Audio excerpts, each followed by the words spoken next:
Welcome back to the Lazy Critics Room. I'm Robbie. I'm Ashton. Gage. And yesterday we talked about our initial thoughts on the Odyssey and spoiler and spoiler-free reviews, all that nitty-gritty. You can catch it on our last episode, Lazy Critics Room on all platforms. Today, we're going to be having y'all get to know us a little bit. What we look for in a movie, what movies mean to us, what our favorites are, and if we have time, maybe some hot takes. I know. And I can't wait to see the blasphemous that y'all brought today. Yeah, but for starters, what does movies mean to y'all? Cinema. Assurance. All right. So for me personally, I think movies are just something to relax and enjoy and view and just get away from any stressful thing that's going on in life, whether it's work, school, relationships. You just get to wind down and actually get to see talented performers on the big screen. And it's truly inspiring how they, this is their life and we get to, they get to provide enjoyment for us. It's actually insane to me.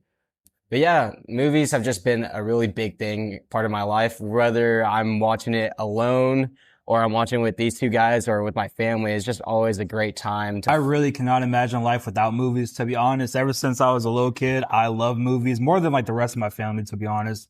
And still like it more than the rest of my family does, for sure. And a great 10 out of 10 movie in the movie theater with your friend, there's no experience like it, man. Especially if both of y'all feel the same way about the movie. It's just man, it's such a great escape. I feel like something to look forward to and be able to see someone's vision and perspective all kind of rolled up in one, and acting, setting, and art, visual, all that kind of rolled up to a few hours, and being able to criticize it but not having a part in the actual movie. I think that is for sure big to me, and I love movie theaters a lot, and I can't go without them. Sometimes I'm at a movie theater more than my own house. I'm not gonna lie. I'm sure it's kind of similar for y'all as well. So movies with me is always a touchy subject. Like I said last episode, all I've ever wanted to do was be an actor, be on the screen. Winning an Oscar is the big dream of mine. I didn't really grow to appreciate movies until a lot later into my childhood. Very early on, I found out that acting is what I wanted to do, but I didn't really have the appreciation I have for movies that I do now. One day, I was just really finding myself watching movies to study certain performances, how actors do their thing, what affects them to morph into these types of roles, And I found myself being just genuinely interested in the history behind film and all these movies that people called greats. And I found myself, going out of my way to watch stuff from the 20s, the 30s, a lot of stuff these two still haven't seen. And it's timeless. It's a lot of people like to say it's a dying art form. I think it's going through waves right now, but I think it's definitely an underappreciated art form that we need to take more seriously. I wish there was a lot more appreciation for it. And that's another one of the goals for this podcast, really, just to shine a light on, the film industry, how it affects us day by day, how much of a pinnacle certain movies can be in our lives, And it's just, there's nothing like a good movie, I don't know how much more I can express my appreciation for it. It's really touchy for me.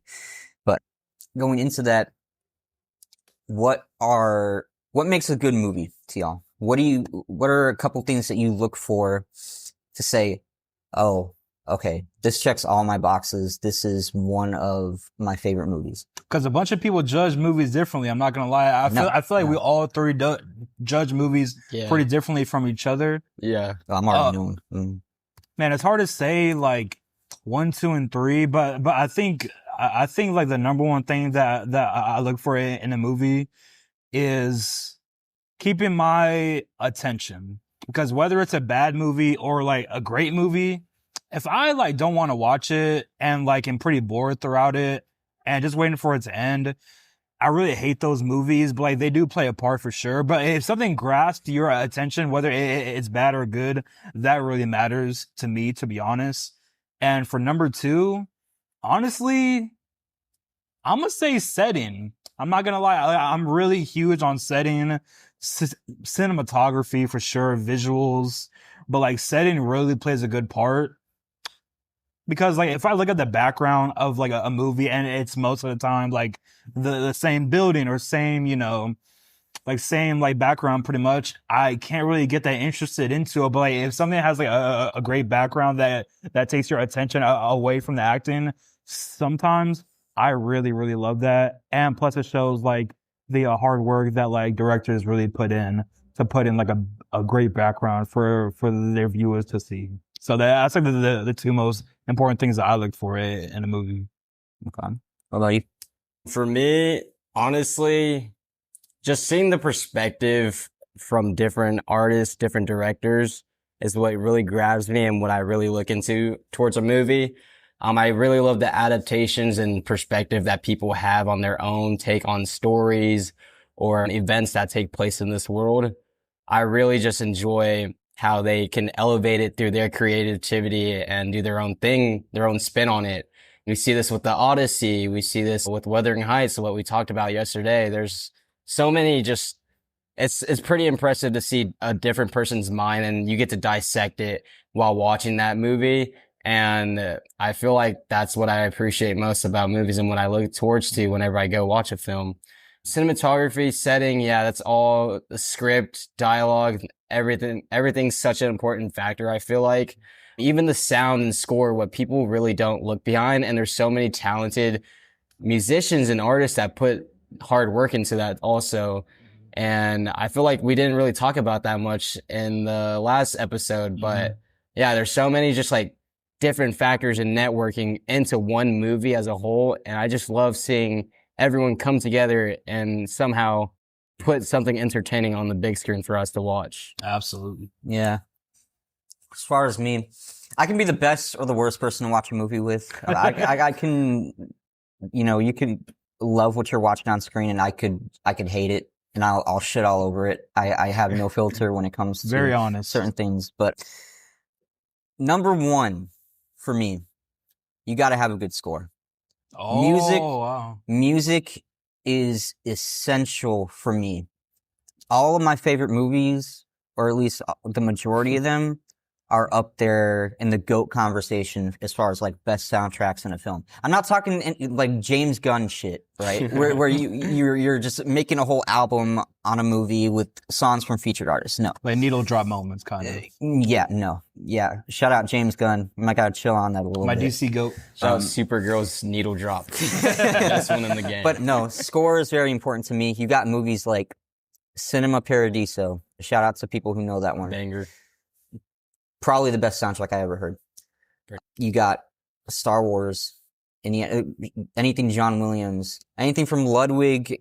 I don't know how to say his last name. Yes, I think. just if any of those names are attached to a movie, I'm a front row. It's amazing how just music alone can have me gravitate towards the Music big can make or break a scene. It really 100%. can. Because that Supergirl scene was not that bad if it had better music. But that music, man. It's really underrated in the conversation of what makes a good film. But that is number one for me. Everything else, you got to have some good writing. If you got some cringy ass one-liners that don't make sense in the plot, I'm going to call it out. Half of the Marvel movies. Yeah. I mean, you gotta have some real linear storytelling, and if it's not, make it real digestible and to the point to where we can understand it and it makes sense to the plot. Writing is a must. Cinematography is always a plus. You're staring at a screen for sometimes over 2 hours, 2.5 hours. You want it to be visually appealing. Production design is always a plus with me. You don't have to have great production design to necessarily win me over, but it's always a plus. I wasn't that much of a fan of the Backrooms, but their production design was pretty killer, I'm not going to lie. And it made it visually appealing for me throughout that good 2 hours that I thugged that movie out. And the casting, you got to have some good actors in there, especially me as an actor. When I'm watching a Christopher Nolan movie, for an example, and I see somebody really shitty playing a part that, I could just go up there and do myself. I genuinely get pissed off. I'm like, why was this made? So casting is really important. You gotta have some good actors, good actresses to take on the parts and really tell the story. Really, direction is important too. I mean, it's headed by the The director. head coach, pretty The much. head coach, QB1. Yeah. Coach is right. Yeah. There are some good movies out there that have been directed by real shitty directors. I can't name them at the top of my head. I'm not saying it can't be done, but it's a really important pinnacle of what makes a good film for me. And yeah, just overall, the message too, like, it's got to really resonate with me. It has to be a cool first full circle moment. Like, the best types of movies are when you're halfway through and you think it's real shitty, and then you get to the end and you understand the message, And don't want it to end? and it makes it full circle. Sometimes you don't even want it to end. Like, y'all already know, I'm mentioning The Odyssey as a great example. I'm not saying that the first half of it was shitty. I'm just saying that like the ending made the entire film that much better. Really And good wrap up, pretty much. Really good wrap up. It's just, it's an nod to it's a nod to good character development and linear storytelling. But those are really the pinnacles for me. I have a question for y'all, if y'all don't mind. Okay. What's up? Out of 10, how important is acting to y'all in movies? Because for me, honestly, I'm gonna say a 5 out of 10, because there's some like movies I love that have pretty mid to bad acting, but I still love them. But whenever a movie has like great acting, I feel like that it is a plus. But I don't think that it's like a huge negative or a huge positive. But I really don't think that I look at acting like that important as other people, I feel like. How about y'all? To me, it depends on how big your role is. I mean, yeah, you could have like a big ass movie and then this character that's in it for like 3 lines and they happen to be a really shitty actor. That's not going to deter my thoughts on the movie as a whole. But if you got somebody playing fucking Luke Skywalker in a Star Wars film, like they recast him for some odd reason and he ends up being really shitty and he's a pinnacle of that film. Why the fuck am I going to like this movie when I don't believe what I'm seeing on screen, if that makes sense? I want to be able to get sucked into that experience through the actor who has the most heavy lifting, because they have to keep you engaged. Y'all know the generation nowadays just don't, they don't have the attention span for more than an hour and a half in the movie theater. So in order to keep them in the seats, great performances is a must. I give it like a 9, borderline a 10 out of 10. Oh, wow. That's important to me. Yeah. I don't know about that one, Gage. It's pretty important in my eyes. Like, if you're just saying words off the script, I'm just like, come on, man. Like, you could have gotten anyone else to do it, in my opinion. Tag me in, coach. Yeah, I know, dude. But yeah, I'd say acting is pretty important. It's what gets you into the movie. If it's someone who's just like not getting you in the mood for it, it just brings the whole movie down in general. And then that knocks off points for the director for not keeping them in line. It knocks off points for the whole cast in general. So I don't really know. I think it can like ruin a movie for both of y'all. It really could. I have a good example of I was going to say, I have a good example of a movie that kind of counteracts my argument, but I think everybody can agree. Chronicle 2012. This lead actor, what's his name? Dane DeHaan. He was the Green Goblin. The Green Goblin, amazing. Tasm 2. Borderline the shittiest actor I've ever seen. Nothing against you personally, man. It's just he is not watching. I don't not watching and never will. Yeah, but he's the lead actor in this film, and I still found it digestible. Chronicle is a very realistic take on if teenagers have power. Really pretty cool concept for me, honestly. It's been a long time since I've seen it, but I liked it. And it had Michael B. Jordan in it. Shout out Michael B. Jordan. You know, he Right, that's been shout out Michael B. Jordan. Hey, Timmy snubbed, man. I apologize for him. We'll dedicate an entire episode to Oscar hot takes and shit later on. But yeah. So with that all being said, and what makes a good movie to us, what we look for.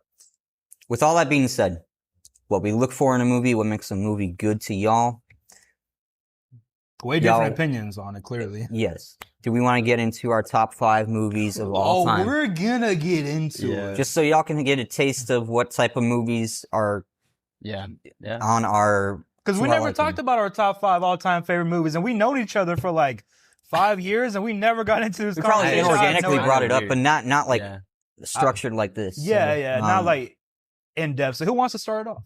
I mean, before we go into it, I would like to ask everyone, what is your favorite genre of movie? That's okay. A good one. All right. Genres that we gravitate towards. I can cap off on this one. I like me a real serious, gritty drama. I love Oscar bait shit. I'm a sucker for it. If there's a movie that is gonna probably end up being shit, but it looks Oscar bait, I'm gonna go watch it. I'm a big proponent of Oscar season. They know I be doing ballots for myself every year. I be testing my accuracy. What's a movie example for you that's an Oscar bait movie, you think? The Revenant, good example. I agree. I do like it, but that was Oscar bait. I'm not gonna lie. Yeah, some real like gritty, serious shit with some heavy hitters in the starring roles. A good big name director, a good score. I told you that's the main thing I look for. But Oscar bait is my number one. You like these a little bit, not you, but I love musicals. I'm a sucker for musicals, man. Really good. Musicals are gas. I be doing them on stage, on the side. I just got wrapped up with Dear Evan Hansen. I played Connor Murphy. It was a great show. It was a great That shit was so much fun. It was fun to watch too. I played Seymour Krelborn in Little Shop of Horrors. Great movie. Great movie. Great. Dear Evan Hansen, not so much. But musicals, I'm a sucker for them. Yeah, I'm watching the shitty ones too, and I have a good time. Yeah. I like me a good rom-com too. I'm a sucker for rom-coms. I think that's something we universally agree on. Yeah. A good rom-com. Yeah. Those 3 are probably my top 3 genres that I gravitate to. Yeah. What about you? Gage, you want to go? I think, honestly, I'm probably going to start with least because I have to think about my most favorite, but least favorite genre of a movie. I think I'm going to go with horror. I'm not going to lie. Well, because like, in my opinion, a bad horror movie is way worse in my opinion than like a bad like comedy or bad action movie, because those will still have like moments where I might revisit. But a bad horror movie, I'm so sick and tired of bad horror movies. But thankfully 2026 will like revive horror movies. It kind of did, yeah. Yeah. I freaking hated Blumhouse for the longest, and then they dropped Obsession, and I was like, yo, stop with I forgot Blumhouse did Obsession. They might be Stop tough, with bro. PG-13 horror movies. Yeah, they for never sure. work. Yeah, no, PG-13 horror movies are the worst. Night Swim, Blumhouse, what were you thinking? Maybe the worst movie that I've ever seen in my life, Night Swim, is terrible. It's pretty bad. But favorite genre? Honestly, I'm probably gonna say action. I'm not gonna lie, because those are the movies I typically look forward to the most. And I mean, a 10 out of 10 action movie is just so hard to beat. Not that like rewatchable, but I still love me a good action movie. So you and DC's the GOAT, so yeah. That you like that John Wick, Jack Reacher Ballerina? Ballerina. I haven't watched that. I love the John Wick movies. I haven't watched that yet. Ballerina was underrated. Right, Ashton? I really like Ballerina. But yeah. I almost fell asleep on that one. But anyways, all right. So for me, I'd say my favorite genre is romance movies, but with just like the most depressing, sad ending and twist that sad boy vibes. Yes, that you could put into it. I don't want like a happy ending. I mean, that there's some rom-coms and chick flicks that I really mess with heavy, but like I want the main characters to be separated. I want them to flick that emotion upon me and the audience. Feel how we feel in real life. Exactly, that's what I'm saying. You know, I have to second that. I have rom-coms at my 3, but I'm gonna lump serious romances right in there. Oh, yeah. You never cried to a romance movie? I've never cried to a movie, guys. Wow. Never cried to a single movie. Never cried to a single movie? There was a recent example where you said you damn near... Okay. Was that Hamnet? It was... No, not Hamnet. The top 3 movies that almost made me cry, and this might be seen in my top 5 list, is After Sun, Eternal Sunshine of the Spotless Mind, Fair. and Good Will Hunting. 3 bangers. It's just like those movies right there are so great, and I feel like some of them fall into. No Notebook. Nah, bro. I cried during that and Interstellar like 5 times. The Notebook's crazy. I'm not gonna For, lie. like 5 times each, I was bawling my eyes out. Yeah. Thankfully, I was alone, but But yeah, I mess with that category very heavily. I think comedy movies in general too, chick flicks, rom-coms, like I really like. And then a close second, and I feel like an underrated second, if done well, mystery movies, man. Mystery I mess with movies. A good mystery movie is A peak, I'm not gonna lie. Yeah, yeah. Yeah. But that's about it for categories for me. Okay, so with taking all that into account, we're gonna name our top 5 movies I'm off sorry. the What's dome. your least favorite genre? You said. I'm Oh sorry. yeah. I'd say my least favorite genre, man, it's kind of hard. I'd You probably love horror say movies? I enjoy horror Okay. movies. There's so many bangers. I can't name one right Okay. now. I Okay, can't. that's fair. We'll circle back to that. Musicals? Oh, I freaking hate musicals. Yeah, sorry guys. That's I so forgot about crazy. that. Yeah. Bummer, man. Sorry. Okay, so taking all that into account, we ready to air out our top 5 favorite movies. Oh yeah. Okay. I'm down, So- man. Are we gonna go one by one, or are we gonna just drop our 5 individually? I think like 5, 5, 5, 4, 4, 4, right? Yeah. Yeah, that's chill. Okay, let me pull up my okay. list. All right. I will start to give y'all a little bit more time because I think I know what I'm putting at my number 5 all time. Mine, I don't Oh. know if it's in particular order, Okay. but this is what I Mine came up will be, with at off the least. dome. Okay, so my number 5, Star Wars: A New Hope, 1977, Over Empire Strikes Back. by this much, but Okay. damn near here and here. That's an honorable. You want to talk about films that people study as far as science fiction goes, that is a pinnacle of modern day science fiction? Star Wars. You're a little biased. I'm debatably the biggest Star Wars fan on the planet. For sure here. I've watched For everything. sure here. Everything. Except for Mandy. I could dedicate, yes. I could dedicate an entire fucking series on this channel to get into the nitty gritty of my opinions on Star Wars. But You like besides- Revenge of the Sith? yes, it's a Amazing, top amazing. 3 Star Wars movie. I have that Um, over A New Hope in my opinion. But I ain't mad at that. I'm not. Star Wars is a little old for some people, I'm not gonna lie. But when you take into account the hero's journey, everybody learned about the hero's journey in middle school, primarily, borderline high school. You know, you got the mentor, you got the protagonist, you got the struggles and tribulations that they go through, the death of the mentor, this unbelievable quest that they go through to redeem The themselves. pacing's amazing. Yes. There's only one other movie I can think of that's on this list later on that is a better example of the hero's journey. But Star Wars is too important for me not to keep it out of my top 5. So I'm going to keep that out And of it's 5 so for me. good. Force Awakens pretty much like just copied that shot. Force for shot. Awakens is a carbon copy of a New Hope. yeah, Fight me pretty on it. much. Just Off modern. brand. Off. And they kill off legacy characters. No, I'm going to go on a tangent. Who would like to go next? Ashley?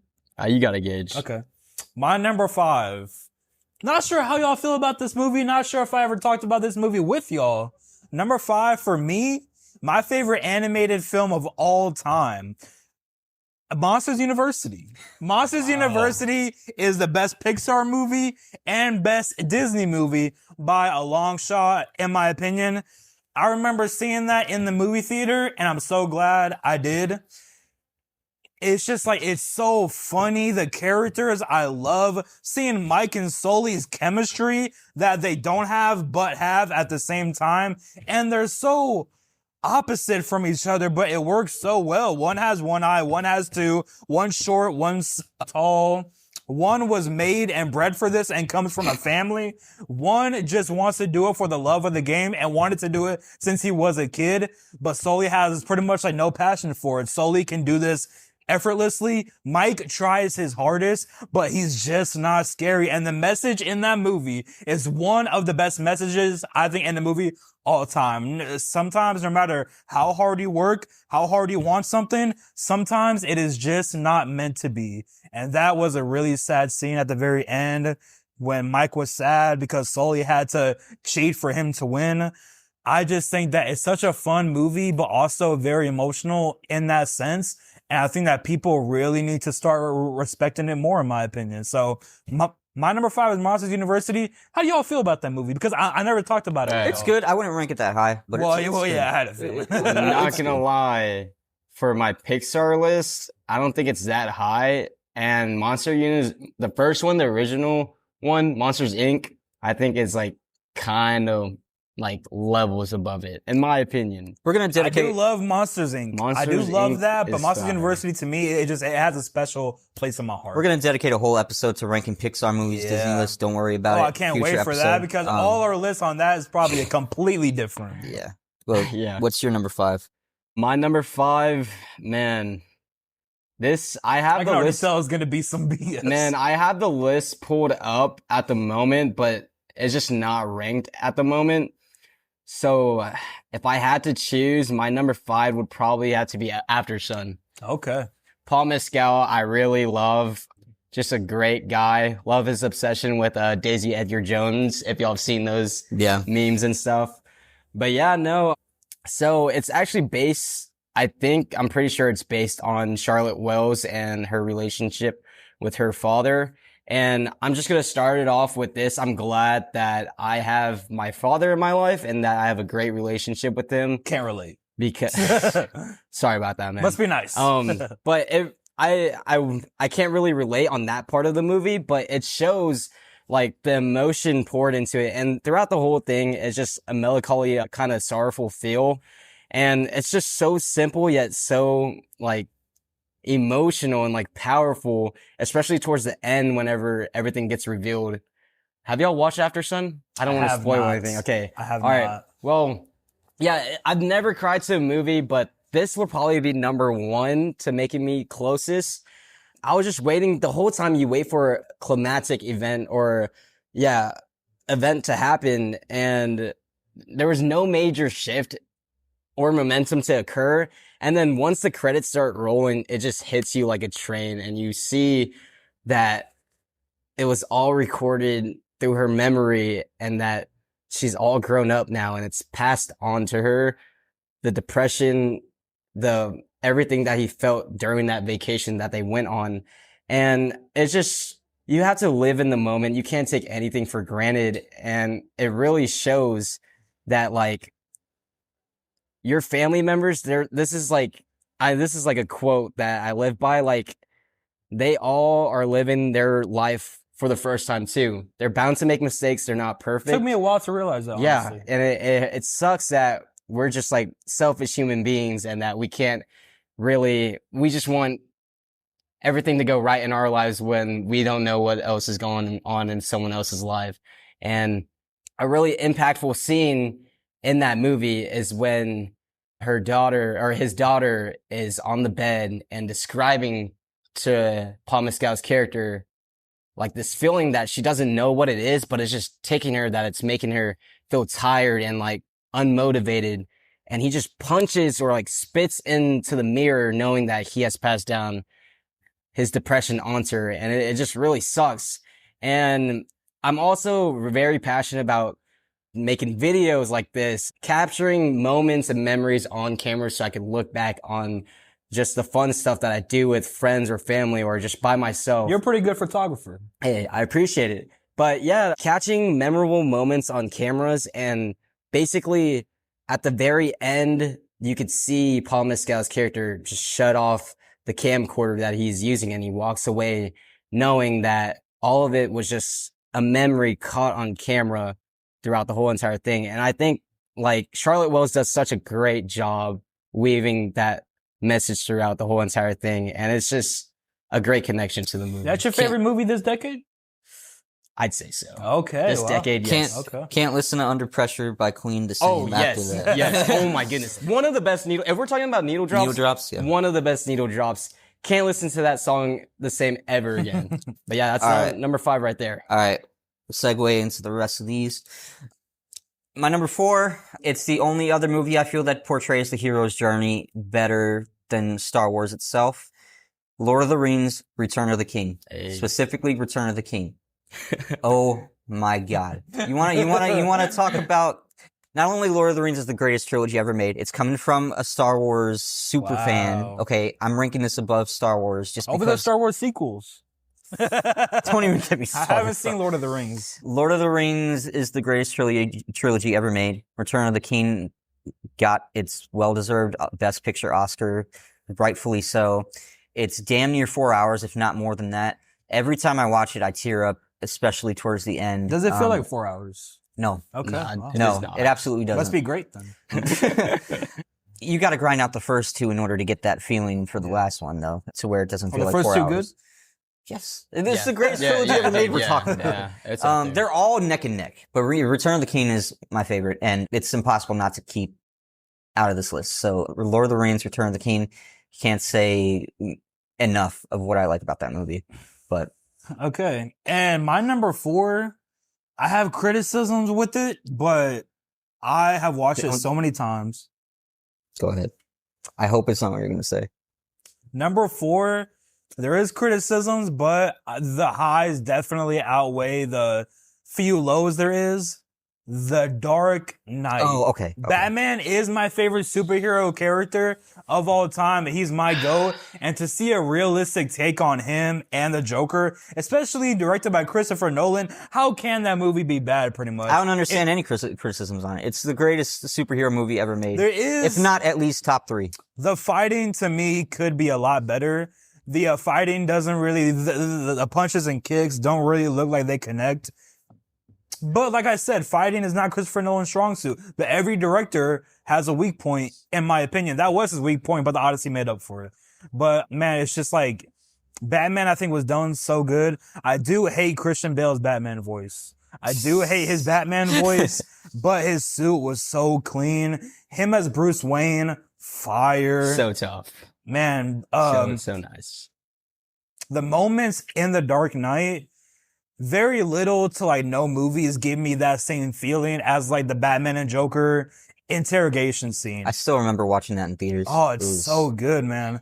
And in my opinion, the best acting performance I've ever seen all time, Heath Ledger as the Joker. I've never heard slander on it, but I really hope I never do, because that is the best acting performance that I've ever seen. Even in the scene where he's holding up the gun and has no makeup on, I do not see Heath Ledger. I see the Joker. His eyes are different, and the way that he made that character his own after having like some iconic people do it before him, I think that he just did it incredible. Such low expectations, such high hate, and he shut everybody up. And the ending, I know some people have a problem with it. I love the ending, to be honest, with like him deciding to leave. And I just think that it's a almost perfect, flawless movie, but Batman's my GOAT. So of course I'm going to have the Dark Knight in my top 5. Solid no pick. slander from up here for it. And I'm very thankful for that. Solid pick. What about you? Yeah. So number 4 for me is going to be a French film called Mommy, directed by Xavier Dolan. Dude, when I first watched this, it was on YouTube for free, and there's no ads, surprisingly. And I would just read a bunch of reviews about it, talking about how it's like one of the best movies, and I can agree with it fully. There's just a needle drop with Wonderwall in it, and it's like, oh my god! How can that be? I've seen clips of that. I haven't watched the movie, but I've seen the It's clips. such a great movie. It's another. What type of movie is it? I haven't heard of It's so, oh my gosh, man. It's about Everything? yeah, dude, it's so good. But it's another relationship, a toxic relationship within the family. It's about a son and it's just, the son is just like a dickhead, man. Like, it's just, he's all over the place. He's a rebel, but at the same time, he just wants to do his own thing. He wants to be free. And I'm gonna do my own thing. What happened? I'm gonna do my own Dude, thing. hey, that might be in that list, man. Ooh. We'll see. I don't know. But yeah, dude, what separates this film is the usage of aspect ratio in this. If we're talking about like directing and just like putting together a film, the way Dolan uses aspect ratio in this movie is actually insane. So, I mean, with this visual element that plays a factor into it, it captures the setting, which is very important to both of y'all, what y'all said. when a scene is in regular aspect ratio, it reveals the like emotional hardship that is solidified between the mother and son, which Steve and Diane. And then whenever, on the other hand, like whenever the aspect ratio just zooms out, full screen goes Like up. Sinners? Shout out Sinners. Exactly, Sinners like and IMAX? Sinners. Yeah, mommy did it first, by the way, guys. But whenever it just zooms out into like the filling out the full screen, I remember when it happened, and that's when the needle drop happened with Wonderwall. Chills. Straight chills, bro. It just represents the surface of freedom and deliverance from those problems that they are facing within the movie. And it's just such a beautiful moment. And it's just a really distinctive mother and son relationship. It establishes a compelling story, and it's filled with like various like moving moments that some people do face in real life with their families and stuff. And I think it's very beautifully well portrayed in that. Yeah, I gotta catch that. So for my number 3, this is an oldie. I guarantee you none of you have watched this, but you have heard of it. Gone with the Wind, 1939. Literally, my snow globe right here. I found it at Goodwill. This thing is amazing. It plays the theme song from Terra. Shout out to anybody who knows ball. What can be said about this movie that hasn't been said? Yes, it was made at a very controversial time. Still a lot of racial tensions. The first black actress to ever win an Academy Award in this movie, by the way, Best Supporting Actress. I forgot her name. But, yes, look it up. Look it up. First black person ever to win. Yes, it's about, you got your racial tensions in the South. It takes place in the 1800s. Hattie McDaniel, man. Hattie McDaniel, That's yes. like a 4-hour Shout out movie. Hattie McDaniel. Yes, this 4-hour movie feels like a 2-hour movie. And I don't know how that's possible with some old ass movies, because I know a lot of them, even for me, can't even hold my attention that well. But I find myself so mesmerized by what I'm looking at on screen. Everything is so beautiful. It's perfectly written, based off a book I never read, but I never wanted to read a book more in my life after watching it. I still haven't. I'm not that much of a reader. But, oh my God. They're re-releasing it via Fathom Events in theaters over the next couple months. Best believe I will be there. I might have to check that out. I strongly suggest that you guys see it in the theater too. It's absolutely amazing. Vivian Lee and Clark Gable, I'm sure y'all have heard of them, 2 pinnacles of the noir acting scene, and generational performances all around. Hattie McDaniel. Is it a black and white movie? It was, but they added color to it later on. This was literally made like the year or 2 that color was finally introduced in a film, because it came out the same year as The Wizard of Oz. The Wizard of Oz started out black and white, and then they added color to it later on. But not too much. Just yes, not enough can be said about this movie. Gone with the Wind, number 3.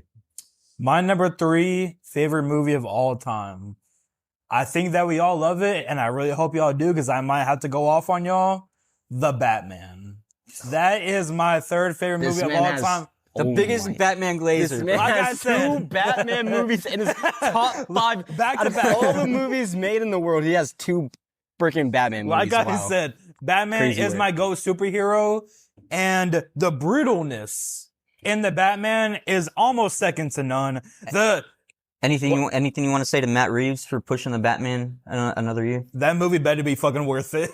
That movie better be the best movie that I've ever seen in my life. Not sure how it can be better than the Batman, but man, the moment from the opening scene with Riddler, and he's in the guy's house and taping him up, it's just so good to me. Paul Dano, Fantastic. as the Riddler, did not think that he was gonna do that good, but he I did knew. great. As soon as they announced his casting, I was like, oh, this is about to be a generational performance. He did amazing.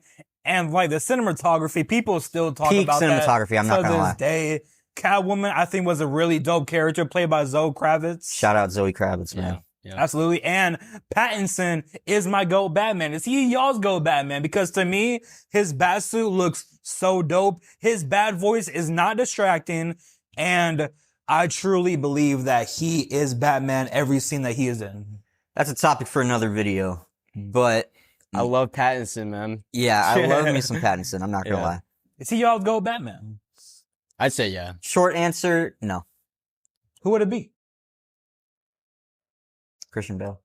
Okay, Christian Bale. Christian Bale and Michael Keaton, either one of them. Over. Do you mind his voice? We have one movie from Robert Pattinson, mind you. He was fantastic. But do you mind Christian Bale's voice? Because his voice I really hate. His voice, it works for him. Okay. It's comical, but it works. Okay. But no. I've seen The Batman probably like 5 times. I saw it opening night. The Penguin. That Penguin TV show, banger. I haven't watched it, but what's his name?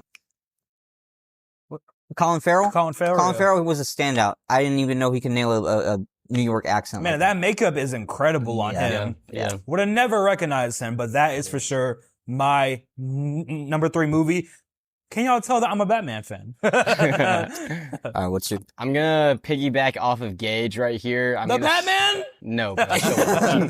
I'm gonna stay in the superhero realm though. I'm going with Spider-Man 2. Tobey Maguire. The GOAT Spider-Man. I agree. One of the only movies close to The Dark Knight. This guy. Anyways, yeah.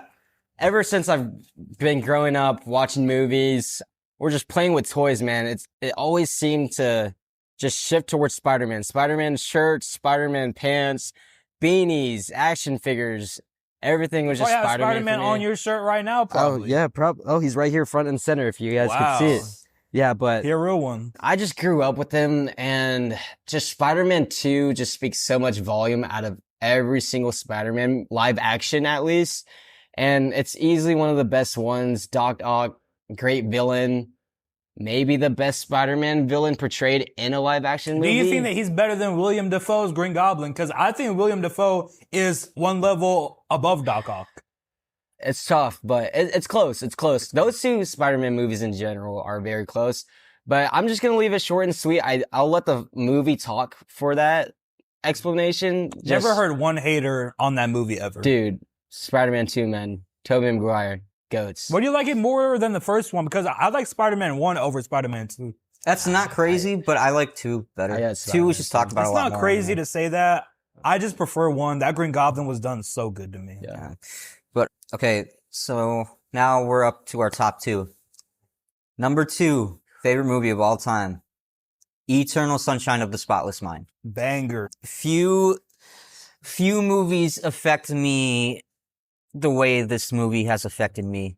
It just brings me back to the few love interests that I've had in my life and how we have nothing to do with each other anymore. And just the concept of erasing each other from your memory is just only for them to just come back to each other in the end, and just an ever cycling loop is just mind-boggling to me. One of the best scripts that I have ever heard. Fair. The dialogue in this movie and the way that the story is structured is genuinely fantastic and mind-boggling. I implore anybody who likes a good romance movie, you're going to get your heart broken, you're going to be upset, but this is an essential watch. That is why I don't recommend it, because it's so heartbreaking. I can't do that to anyone that I like. Jim Carrey, one of the few serious roles that he has. Bang. It continues to prove that he's just a fantastic actor. Kate Winslet, can't say enough good things about her. Dude, She's a Kate goat. Winslet. Kate Winslet is so amazing in everything she does. How many times have you cried during that movie? A good 3-4 times. Okay. I've seen it way more than that. It's just like over time I've become more immune to it, but it doesn't bother me any less. How many times have you seen it, you think? Definitely over 8 to 10 times. Dang. Are you okay? Man, that's a topic for another video. You've seen Hamnet 2 times, and that was crazy for me. Hamnet 3 or 4 times. Whoa, really? In the theater. Wow. Yeah, that wrecked me too. Oh my god. But yeah, Eternal Sunshine of the Spotless Mind, number 2. Fair. Meet him in Montauk, bro. Meet me in Montauk. Okay, so my number 2. My number 2 favorite movie of all time. The Lego Batman. The Great Gatsby. Oh. The Great Gatsby. Hey, I respect it, bro. I respect that. I People respect hate that. on that movie, and I do not understand. I like it more than the book. I was forced to read the book during high school. Pretty sure we all were. Yeah, right? I wasn't forced to read it. I didn't read the book, but I nice. watched the movie. That movie gives off, to me, the perfect rich old vibe. The mansion, the cars, the money look of everyone in there that has money, the parties, the clothing. It just is perfection to me. And I'm really big on setting. That mansion, and like the lake in front of his house, it was just amazing to me. Leo is the greatest actor of all time, plus my favorite actor of all time, and that's one of his most underrated performances, in my opinion. And he does not get on the screen until 30 minutes in, but everything after he's on the screen, I just believe everything. The heartbreak, his money. I believe everything about his character. Like, come on, old sport. I believe everything about him. And plus, Tobey Maguire, amazing. I like Tobey Maguire. He's more of a standout to me than Leo. I'm not going to lie. Why do you say that? I liked his performance better. Y'all are going to find this out about me later on, but I think Leo is a little overrated as an actor. I'm not going to lie. Not saying he's bad. He's great. No, but man. I have my reasons. We will talk about this at a later time. Can you name one bad Leo performance? No, I told you he's not a bad actor. I'm just like... What makes him overrated to you? When people call him the GOAT, what's some actors that you have ahead of him? Bro, I can name like 5. This is going to be too long of a tangent. We will talk about this. Name one actor. Daniel Day-Lewis. That's not even hard. Daniel Day-Lewis is the What do you greatest think, Ashton? actor ever. It's laughable, isn't it? Thank you. Okay, so that's my number 2 movie of all time. Do both of y'all like that movie? I like it. I like the one from the 60s a lot better, the original. I love it, man. Shout out Baz Luhrmann. I think a lot of people don't really appreciate his movies as they should. Elvis, Moulin Rouge, Romeo and Juliet, Great Gatsby. Because I like rewatch Great Gatsby at least like 2 times a year. I really love that movie. All right. For not my number 2 pick, hold on. I'm going to cut. For my number 2 pick, I would have to go Paris, Texas by Wim Wenders. That's a good one. Have you seen I Paris, haven't Texas? seen it. Oh, you're missing out, man. Another movie where it's just depressing, man. It's slow, quiet, emotional, not very much of a twist or action-packed. I mean, it's not an action movie, but... Filmed in Texas. Shout out filmed Texas. in Texas, yes. But it's just, dude, there's like very little dialogue, very little communication, and it just creates an experience that I feel like isn't really seen in movies in today. And I really appreciate it because it makes it more realistic. The main character goes through the themes of loneliness, connection, redemption, and unlike Eternal Sunshine of the Spotless Mind, he can't erase his past. And it just strikes him as a character, and he's just trying to redeem himself, but the whole journey that he goes on isn't emphasized and highlighted for him to be a hero. Like, he's just a regular dude. He's a regular guy, man. And he just has to suffer from the past mistakes that he has, and it just spirals into a depressing reveal throughout the movie, and it's just so good. And the cinematography, if we're talking about cinematography, one of the best movies. One of the earliest examples. Yes. Of Oh some my good gosh. cinematography. And yeah, that just stands out from the rest, and I'm just going to leave it there. Yeah. All right. Gentlemen, Now we are get at down into our serious business. number 1. Okay. Yes, sir. This one is not, if you're a film buff, this is not shocking at all. It's generally a typical answer, but it's hard not to pick this. I'm not going to lie. And again, my number 1 favorite movie can change based on what mood I'm in, but it's usually within the realm of these 5. But right now, and the most consistent, The Shawshank Redemption. The Shawshank Redemption is debatably the greatest movie ever made. I will die on that hill. Based off a short story, mind you, by Stephen King. All of the movies based on Stephen King that aren't horror related are undisputed GOATs, if I'm not mistaken. The Green Mile, fucking amazing. Banger. Stand By Me, Banger. banger. There's a couple others, but Too many to say. The Life of Chuck, man. The Life of Chuck, sleeper of last year. But yeah, Shawshank Redemption, man. The story is just genuinely fantastic. Tim Robbins in a career-defining role. Morgan Freeman too. Man, The pacing of that movie, 10 out of 10. it's a 2 hour. Mind you, it's a 2 hour and 40, 2 hour and 50. Like it's close. Never feels like That that. was only 2 hours. No, what Nah, I'm not man. going to lie to you, man. I'm pretty sure it's like 2.5. I can look it up, but no. if you can't call yourself a film bro, a film buff until you watch the Shawshank no Redemption. way. You can't do it for Gone with the Wind either. You're an imposter if you haven't seen Gone with the Wind and you call yourself a film buff. Yeah. 2 hours and 22 minutes, man. 2 hours. Okay. 2 hours, 20 minutes. But it feels like an hour and a half. Okay. I agree. And just that end shot when he finally makes it out of the prison, digs through the fucking wall for 7 years, I think, with a rock hammer. He makes it through puddles of shit. Mind you, he's in prison for a crime he did not commit. But yet you're left to open interpretation at the same time. And just, like, you find yourself rooting for this guy like nobody I've ever seen in a movie. And he has very little dialogue. He keeps to himself. Morgan Freeman carries the whole thing as far as dialogue goes. He's the narrator. I want him to narrate my life, bro. I think that's everybody, yes. But yeah, I know, typical answer. I'm sorry. You probably could have, like... It is valid, though. It's very valid. It's valid. And if they release it in theaters again, I'm going to cry. I'm going to go watch it and I'm going to cry like a little bitch. So, yeah. So is that a perfect movie to you, 10 out of 10? Closest to a perfect movie. Oh, it's not a perfect movie to you? I don't think Do you have any flaws of the movie? Or, like, is there any moment that could be better, you think? No. No? Oh, Okay. I'm telling you, it's the closest thing to perfect that I've ever seen. Okay. And I implore you to watch it if you haven't watched it. So my number one movie of all time. I think that we all love this movie. I've been waiting for it. So I really don't think that it's a shocker. The Greatest Showman is the greatest movie of all time. The greatest soundtrack of all time. The movie is not, bro. I remember seeing that in theaters in 2017. My cousin was supposed to watch it with me in San Antonio, but he bailed to hang out with a friend. And I still love that movie so much, even with that negative that happened. I blew the chance to see Coco in theaters to see The Greatest Showman, by the way. So I have a personal smart choice. Oh my God. I mean, the soundtrack. People still listen to that soundtrack, and there's still songs from that soundtrack. I've been busting that out of karaoke, man. The soundtrack is amazing. I would give it that. Yeah, I'm a sucker for musicals. Can sing. Rewrite the Stars.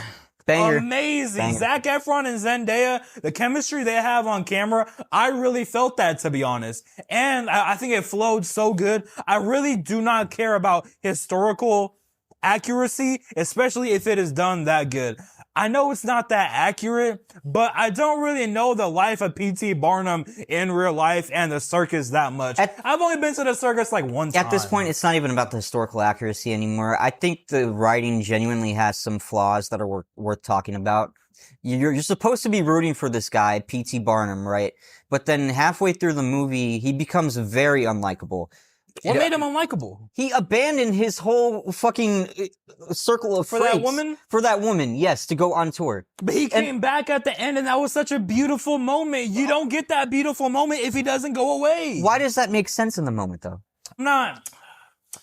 Because I think that because you see him work so hard to get what he wants from the circus, and whenever, like, he gets money, he kind of switches up. But you don't get the beautiful moment whenever he comes back and he sings the beautiful songs after he comes back, man. Mind you, his mindset only flipped because everything that he owned for that circus burnt to the fucking ground, and they had to start over. But him passing the torch to Zac Efron, who he had to beg to even join him, it's just such a beautiful moment for me. It took him to have everything and switch up on his homies, to then lose everything and then go right back to them. But Tell me how that makes sense for a rootable character. But they all forgave him in the end, though. They all forgave him. I know, and that doesn't make sense to me either. I'd be like, fuck you, dude. But it does, because he gave them a voice. They were nobodies to anybody. They were laughed at. They were humiliated. He gave these people a voice, a platform, so they don't feel alone. They don't feel like they have to hide. They're on the big stage in front of everyone. People are paying money to see them, when in real life, they would have paid money to not see them. He gave them a voice and a platform, so of course they're going to accept him in the end. Everybody makes mistakes. No one's perfect. P.T. Barnum was not perfect. I know it's not accurate, but it makes sense for them to accept him at the very end. It is so such a perfect moment for me. He's kind of spitting right now, bro. It's such a perfect moment for me, man. Dude, I remember when I first met Gage, we got hired together at AMC, and we all had name tags, and we all got to put our favorite movies on that name puts tag. the Greatest and fucking I read showman, his honestly. name tag, and I saw The Greatest Showman on it. I was Valid. like, yeah, this guy's a bot, bro. Like, I'm sorry, man. But hey. That's how you knew that it was meant to be. I guess so, man. I guess so. So that's my greatest movie of all time. What's yours? All right, guys. So to end it off with my last and number one movie of all time, it's Good Will Hunting. Good Will Hunting. Good I knew it was Will going to be Hunting. between two. I didn't know what you were going to pick. Good Will Hunting, man. Banger. Oh, man. Make me want to be a better person for real. Another movie that almost made me cry, that almost got me. And just Matt Damon's such a talented actor. We saw it yesterday or 2 days ago in the Odyssey. Dude, the reason why this movie almost made me cry is just that last scene when Ben Affleck goes up, knocks on the door. He's not there. That is He's a good not moment. there. One of the best scenes ever in cinema, in the movies, in film, directing. One of the best scripts. Like I said this about Eternal yeah. Sunshine, but Good Will Hunting script is genuinely unfathomably good. I And saw so it for good. the first time last year, and I was bored out of my mind, and I was not emotional all through it. I like Robin Williams. He's great, but I really did not care for that movie. I'm not going to lie. I wasn't crazy. connecting with it for some reason. I don't know what it is. the fact that young Matt Damon, young Ben Affleck won Oscars for this screenplay, that, in my opinion, like That just tears down his argument right there, guys. that, and it's just when you hear all the stuff that's being said, you would think that like a 40-year-old veteran in the film business wrote this shit. But no, it's just two kids in a fucking basement writing this shit. Yeah. And it's unfathomably good. I'm not mad at that. Do you at like all. American Beauty? Yeah, that's that. Yeah. I know But that was in his conversation honorable up mention? there. I'll get into it later, but I just want to finish this up real quick. So, yeah, I mean, that scene just speaks volume right there. And what really got me over is because I watched it whenever I was about to leave for college, and it's just like cemented in me, like just leaving behind everything that you have just for a moment to benefit your life for the longer run. And I know I haven't permanently left yet, but it's just that moment right there just connected very well.